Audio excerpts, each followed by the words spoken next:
విధ్వంసంతో పరిపాలనకు నాంది పలికిన చెత్త సీఎంగా జగన్మోహన్ రెడ్డి ఘనతకెక్కాడని భీమునిపట్నం తెదేపా అభ్యర్థి గంటా శ్రీనివాసరావు పేర్కొన్నారు.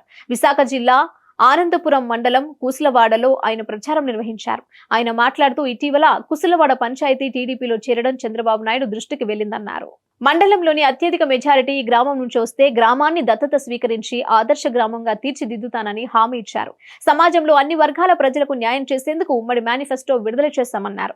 సంపద సృష్టించడం తెలిసిన వారికి సంక్షేమ పథకాలు ఇవ్వడం కష్టం కాదన్నారు.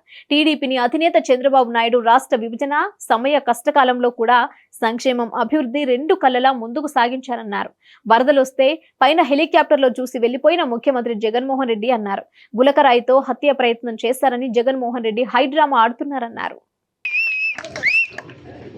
మొన్న ఒక 20 days బ్యాక్ మామూలుగా నా క్యాండిడేట్ అనౌన్స్ చేసిన తర్వాత భీమిలి నియోజకవర్గంలో స్టేట్లోనే 170 నియోజకవర్గాల్లో ఎక్కడా లేని విధంగా రోజు ఒక ఉదయం 2 గంటలు తెలుగుదేశం పార్టీలోకి చేరికల కోసం ప్రత్యేకంగా మనం సమయం కేటాయిస్తున్నాం. ఇందాక మన సోదరులు చెప్పినట్టుగా జడ్పీటీసీలు, ఎక్స్ఎంపీపీలు, లేకపోతే ఇన్ఛార్జీలు, ఇటువంటి వాళ్ళు సర్పంచులు, ఎంపీటీసీలతో సహా.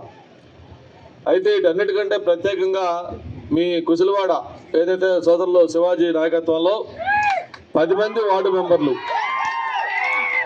అంటే మొత్తం పంచాయతీ మొత్తం కూడా పార్టీలో జాయిన్ అయితే ఈ విషయాన్ని మన ప్రీతమ నాయకులు చంద్రబాబు నాయుడు గారు కూడా గుర్తించి ప్రత్యేకంగా అడిగారు. ఆయన మన ఎస్కోట మీటింగ్ వచ్చినప్పుడు నేను రాజబాబు వెళ్ళాం కలవడానికి. కారులో ఆయనతో పాటు హెలిప్యాడ్ దాకా వస్తూ ఉంటే అడిగారు, ఏంటి మొన్న ఏదో పేపర్లో చూశాను నేను, ఒక గ్రామం మొత్తం జాయిన్ అయిపోయిందంటే చెప్పాను. అప్పుడు అలా ఇట్లా కుసులవాడ అనే గ్రామం ఒక సర్పంచ్ నాయకత్వంలో మొత్తం వార్డు మెంబర్లు అందరూ కలిపి జాయిన్ అయ్యారంటే ఆయన కూడా సంతోషపడి తప్పకుండా అటువంటి గ్రామాలు కొన్ని ఉండాలి మనకని చెప్పి ఆయన కూడా చెప్పడం జరిగింది. ఆ విషయం కూడా మీతో ఈరోజు నేను పంచుకుంటా ఉన్నాను. ఏదైతే రేపు జరిగే ఎన్నికలు ఉన్నాయో ఆ ఎన్నికలు అనేవి చాలా చాలా కీలకమైన ఎన్నికలు.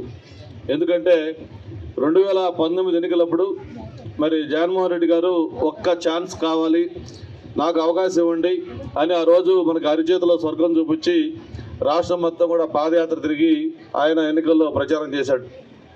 మరి అందరూ కూడా నమ్మాం, జగన్మోహన్ రెడ్డి అంటే రాజశేఖర రెడ్డి కొడుకు కదా, ఏదో